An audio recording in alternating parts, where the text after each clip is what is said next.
Getting Through Security, Counterterrorism, Bureaucracy, and a Sense of the Modern, by Mark McGuire and David A. Westbrook. Read by David A. Westbrook.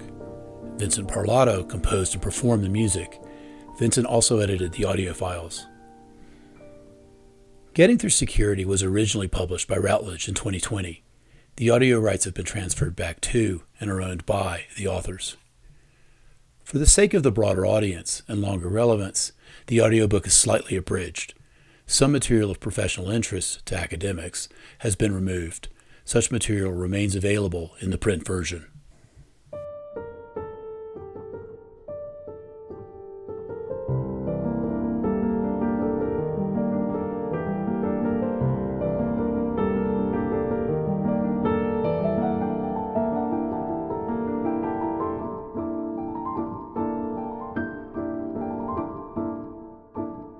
Prologue, March 22, 2016, Brussels Airport, Zaventem, and Malbeek Metro Station, Central Brussels.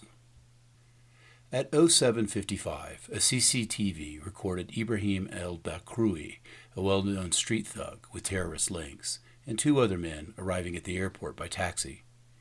The men placed their luggage on trolleys and entered the terminal building. Three abreast, they pushed their trolleys through the departure hall. A senior security officer passed them, would later recall half-registering something odd, but continued toward his office nonetheless. Perhaps it was nothing. Momentary experience quickly becomes memory, and memory is a trickster. At 07:58, el-Bakroui stopped at the Delta Airlines check-in area, shouted something, and detonated his nail bomb. People fled in all directions. Some were lucky and escaped. Others were not so lucky. Najim Lahroui, a failed electrical engineering student, a foreign fighter, and for several years a Brussels airport worker, was a few dozen yards away. When the first explosion ripped through the airport, he took aim at the fleeing civilians and ran at them with his explosives-packed trolley. The bag with the explosives fell off the trolley before detonating, lessening the impact and resulting in fewer deaths. At that point, a third attacker was far more alive than he should have been. CCTV footage shows el-Bakroui and Lahroui walking towards their victims. Each man apparently wears a single black glove on his left hand. In the same footage, we also see Mohammed Abrini, a former baker and petty criminal, dressed in a light jacket and wearing a floppy hat. When the bombs went off, however, Abrini hid behind a pillar, abandoned his own suitcase bomb, and joined the crowd fleeing the airport.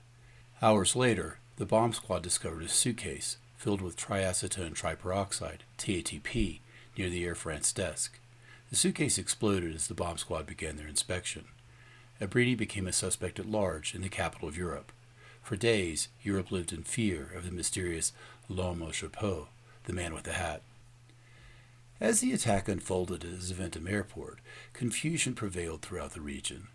The mobile phone network went down. The emergency system was unusable. Security officials scrambled to establish command and control. An email ordering the closure of the metro system was sent but never read. Meanwhile, Ibrahim el-Bakroui's younger brother, Khalid, who had an extensive criminal record, walked through central Brussels wearing a backpack.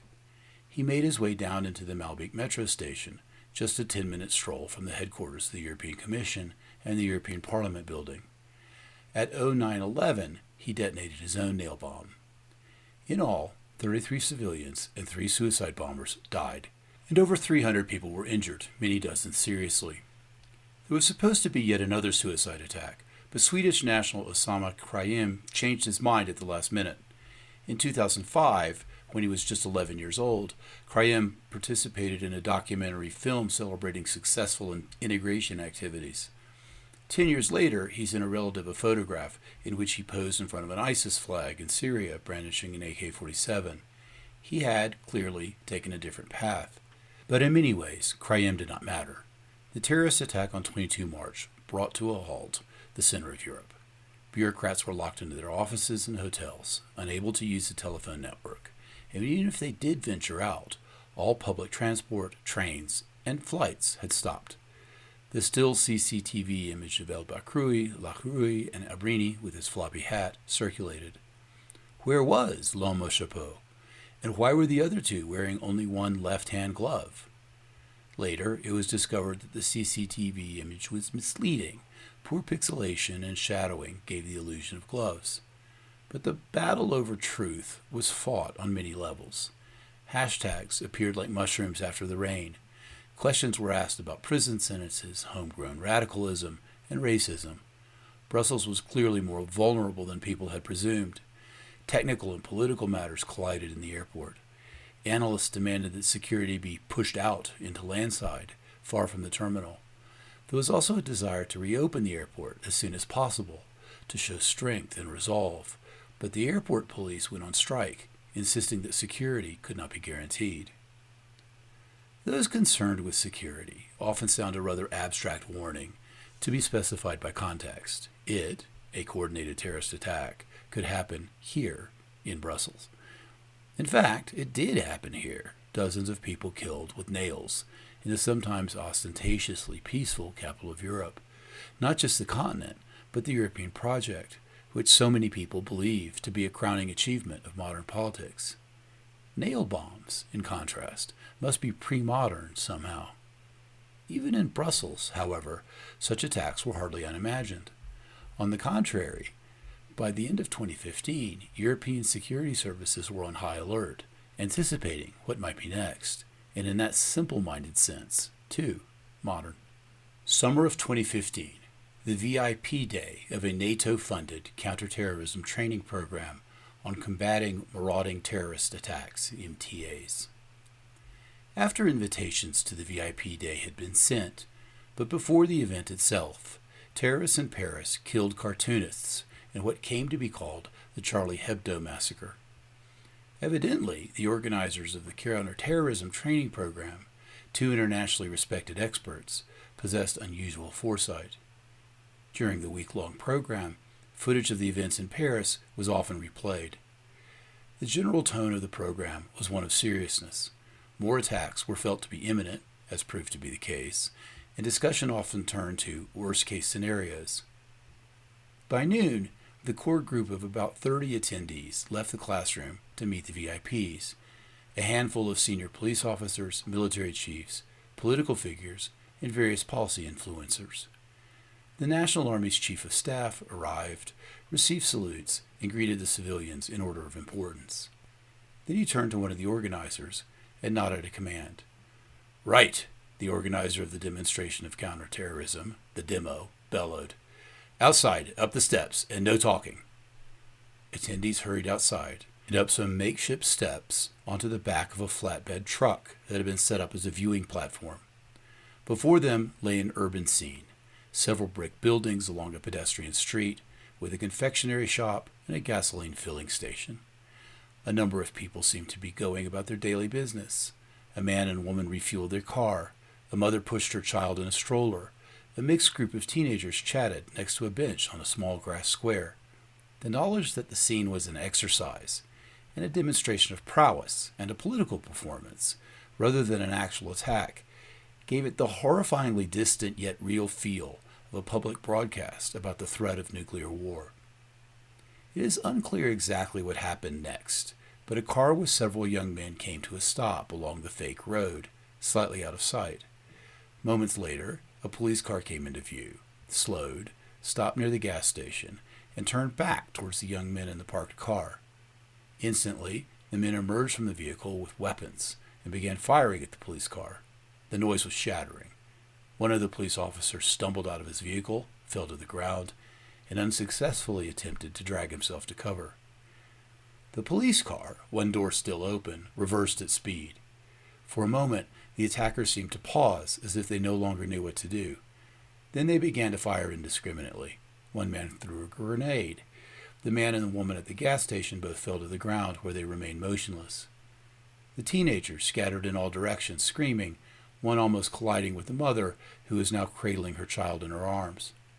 By now, the noise was genuinely distressing, a cacophony of crying, screaming, pleading, and gunfire, made even more disturbing by the nonchalant movements of the men who hunted other humans.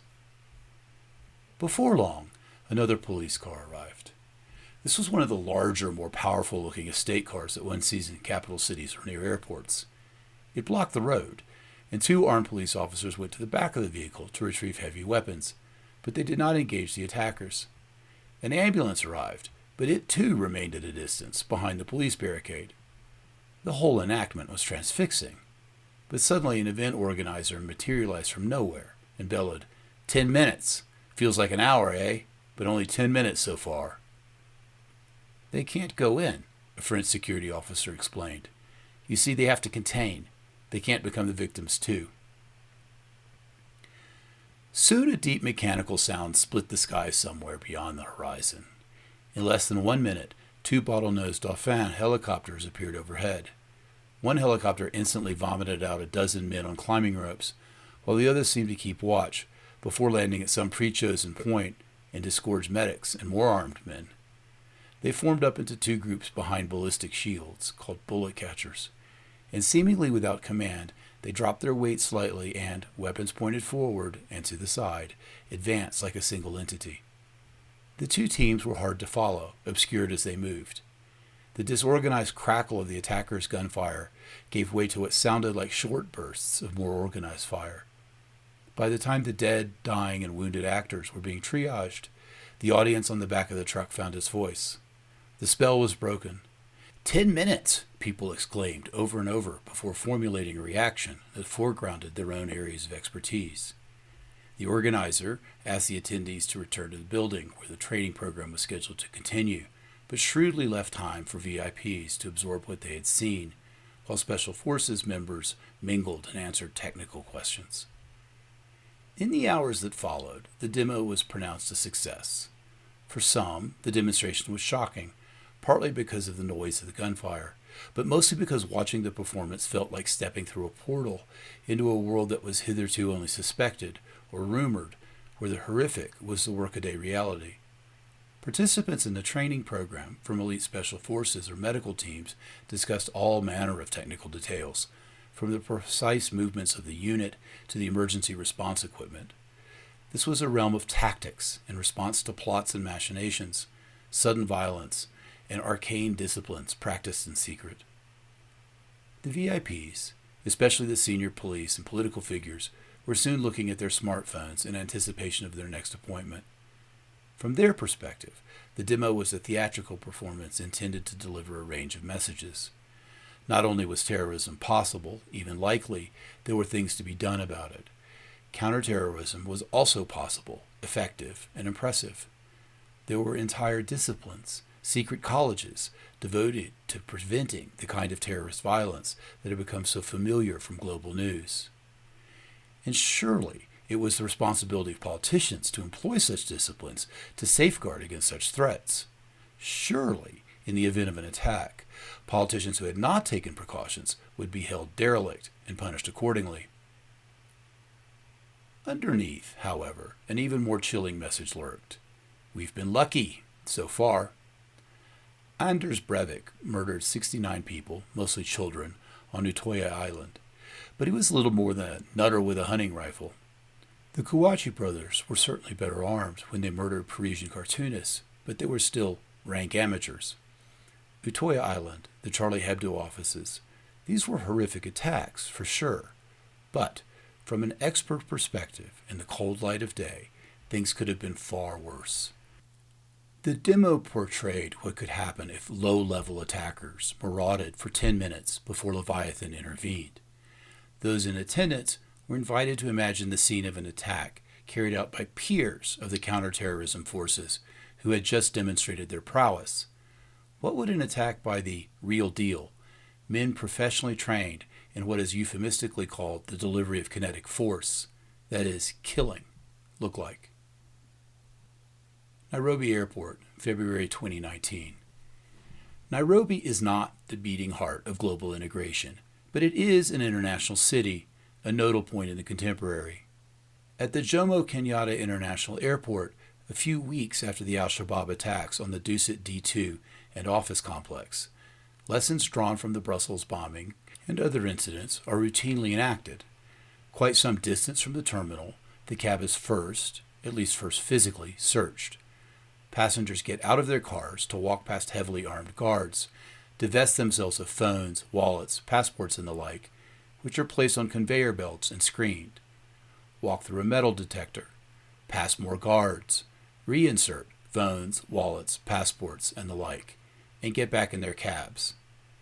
A few hundred meters on, passengers and their luggage are deposited, still about 100 meters away from the terminal. Upon entering the airport proper, people are searched again, and luggage and other belongings also are screened again. Would-be passengers may then look for the right queue to check baggage. Having done so, passengers proceed to a passport check with a brief interview. If successful, passengers continue on toward the gates, but not before going through another checkpoint where their bodies and hand luggage are screened again. Such procedures are normal, familiar, and even rather boring. Nairobi Airport, like every other major airport in the world, assumes the existence of terrorism and takes extensive countermeasures. More than airports are at issue, of course. Public spaces, critical infrastructure, much of global culture generally, are variously shadowed by the threat of terrorism and governed by the imperatives of security, sometimes more, sometimes less. Not that terrorists are the only threats to security. Any number of present situations, from finance to food safety, are at least discursively addressed by security, which has emerged as less a concept than a horizon for certain kinds of thought and institutional action. The immediate topic of this book, the violence of terrorism and of counterterrorism, is extreme, dramatic, and worth careful consideration, but concerns for security of all sorts suffuse the contemporary moment. We ask, what does modern mean under these circumstances, and what might we do to help?